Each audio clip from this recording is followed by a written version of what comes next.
राधे कृष्णा। तो कैसे हैं आप सभी। बाल गोपाल की कृपा आप सभी पर बनी रहे।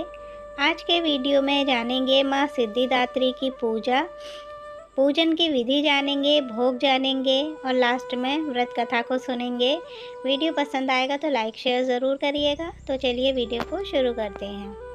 6 अप्रैल को चैत्र नवरात्रि का अंतिम दिन यानी 9वां दिन है। नवरात्रि के 9वें दिन माँ दुर्गा के 9वें स्वरूप माँ सिद्धिदात्री की पूजा करी जाती है। 9 दुर्गाओं में माँ सिद्धिदात्री अंतिम है। धार्मिक मान्यताओं के अनुसार माँ सिद्धिदात्री भक्तों की सभी मनोकामनाएं पूरी करती हैं और उन्हें यश, बल और धन भी प्रदान करती हैं। शास्त्रों में माँ सिद्धिदात्री को सिद्धि और मोक्ष की देवी माना जाता है। माँ सिद्धिदात्री सभी प्रकार की सिद्धियाँ प्रदान करने वाली हैं। सभी देवी देवताओं को माँ से ही सिद्धियों की प्राप्ति हुई है। भगवान शिव ने भी माँ की तपस्या कर सिद्धियों को प्राप्त किया।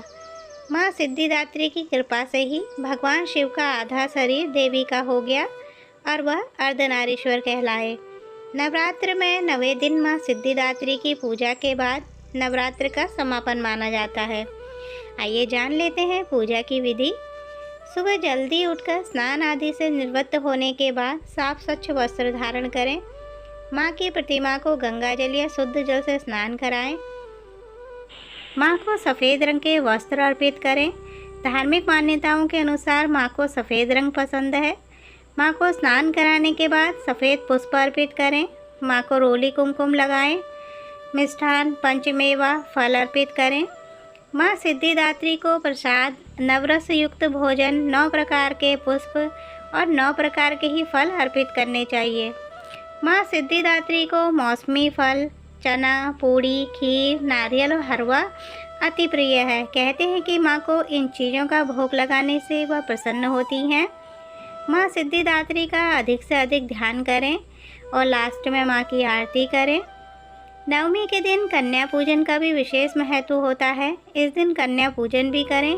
कन्या पूजन अति उत्तम ज्योतिषाचार्यों के मुताबिक नवमी तिथि के दिन कन्या पूजन करना अति उत्तम माना जाता है। कहते हैं कि नवरात्रि के आखिरी दिन कन्या पूजन करने से माँ सिद्धिदात्री प्रसन्न होती है। आइए सुन लेते हैं माँ सिद्धिदात्री की व्रत कथा को। देवी पुराण में ऐसा उल्लेख मिलता है कि भगवान शंकर ने इन्हीं की कृपा से सिद्धियों की प्राप्ति की थी। ये कमल पर आसीन हैं और केवल मानव ही नहीं बल्कि सिद्ध, गंधर्व, यक्ष, देवता और असुर सभी इनकी आराधना करते हैं। संसार में सभी वस्तुओं को सहज और सुलभता से प्राप्त करने के लिए नवरात्र के 9वें दिन इनकी पूजा की जाती है। भगवान शिव ने भी सिद्धिदात्री देवी की कृपा से तमाम सिद्धियां प्राप्त की थी। इस देवी की कृपा से ही शिव जी का आधा शरीर देवी का हुआ था।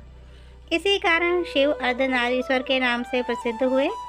इस देवी का पूजन, ध्यान, स्मरण हमें संसार की असारता का बोध कराते हैं और हमें अमृत पथ की ओर ले जाते हैं। तो ये थी माँ सिद्धिदात्री की व्रत कथा और संपूर्ण जानकारी। उम्मीद है वीडियो पसंद आया हो। लाइक शेयर करिएगा और बने रहिएगा मेरे साथ मेरे यूट्यूब की जर्नी में। तो मिलते हैं कल एक नए वीडियो के साथ। तब तक के लिए राधे राधे।